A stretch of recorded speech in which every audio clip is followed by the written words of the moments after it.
অমনকান্তি আমার বন্ধু, তবে আমরা একসাথে পড়িনি, এমনকি পরিচয়ও হয়নি কোথাও কোনো দিন।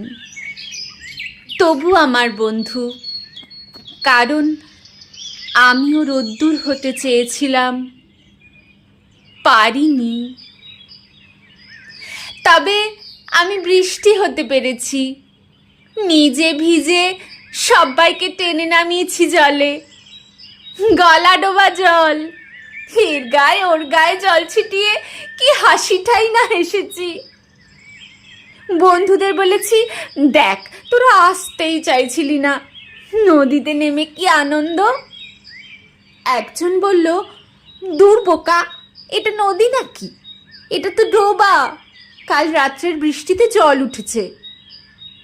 আমি বললাম, ধ্যাত, তোরা কিচ্ছুটি জানিস না, এরপর বলবি আমিও বৃষ্টি নই। ওরা বলল, নসি তো। আমি বললাম, চোখ দিয়ে নয় রে, চোখ বন্ধ করে শূন্যে ছেড়ে দিয়ে দেখ, আমি বৃষ্টি, আর তোরা নদী।